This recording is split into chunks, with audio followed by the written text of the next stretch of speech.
What's up, everybody? Gerard here as always, but your 3T Podcast official YouTube channel. Before we get into our quick take review video, just want to apologize for not having a video up last week. Sometimes life prevents you from doing a YouTube video. Yeah, that's a shitty excuse, but whatever. Now we're going to jump into the good, the bad, and the ugly of WWE programming this week. This was our post-Extreme Rules episode of Raw and Smackdown. So we had a lot of very interesting stuff that leads to the build-up to the biggest party of the summer, SummerSlam. Now for the ugly for Monday Night Raw, the Alexa Bliss versus Naomi versus Carmella versus Natalya Fatal 4-Way Elimination match. If you just watch the episode of Raw, the crowd kind of shitted on it straight up. This is awful chants and yada yada yada. I think they could have done this a lot better. Maybe not have Alexa Bliss focus on headlocks the entire match or something, or maybe not have her in the match if she can't take as many bumps. Maybe you could have had Nikki Cross in there. It would have been a whole lot more interesting in the match. Now for the ugly, I said ugly. Well, for the bad for episode of Raw, I didn't really like the 10-man battle royal. They could have done a 10-man elimination style match, or even just cut it in half and have the 5 guys from Raw in this match and have a 5-way elimination match. Would have been better off than a battle royal. I don't think battle royals are pretty good for television, except for like a random holiday episode, or just keep it for the Royal Rumble. The good, there's a whole bunch of good. Everyone knows what we're gonna jump on the most: the Bray Wyatt Fiend debut. Yeah, Finn Balor lost to Joe, survived, and beat Joe's ass. Then the lights start going off. They made the joke about the New York's blackouts, which is hilarious. And then the Fiend shows up. Boom, Sister Abigail's him. The presentation for that was phenomenal. One of their best done segments they've done all year.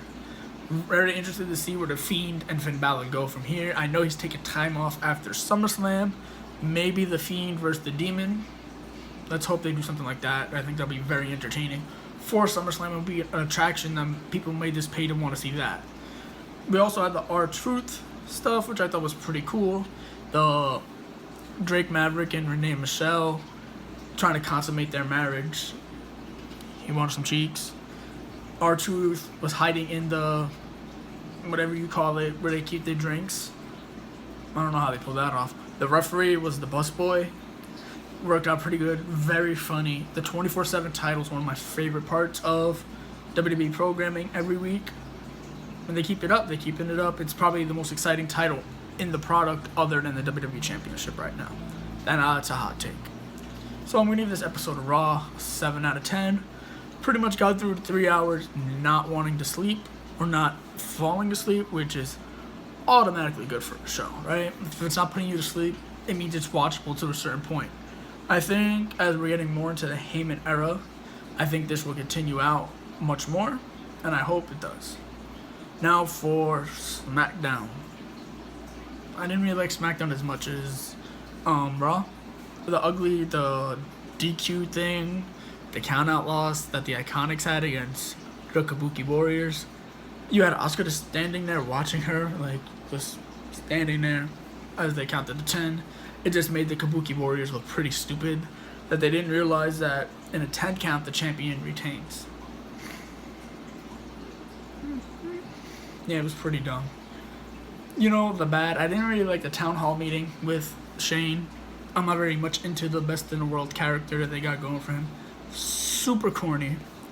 And I think the people that they chose for the things didn't really deliver much. I think they could have used other people, maybe had focused on the WWE Champion being the first one to have the hard stance and not Roman. Maybe you would have had seeds for a different feud going forward.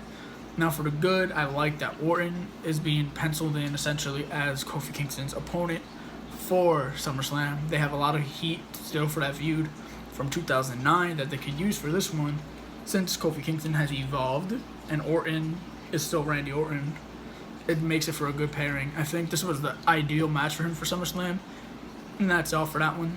Yeah, that was pretty much it for SmackDown for me. There's nothing else that really stood out, so I'm going to give this one a 5 out of 10. I've seen better episodes of SmackDown, and I think it felt very Bischoff-y, and I know because I don't know if he worked this episode yet, but let's hope that's not the correct pattern that we get from now on. So pretty solid episodes, back and forth, a 5 and a 7. Tune in for next week's episode and so much more. And like, comment, subscribe.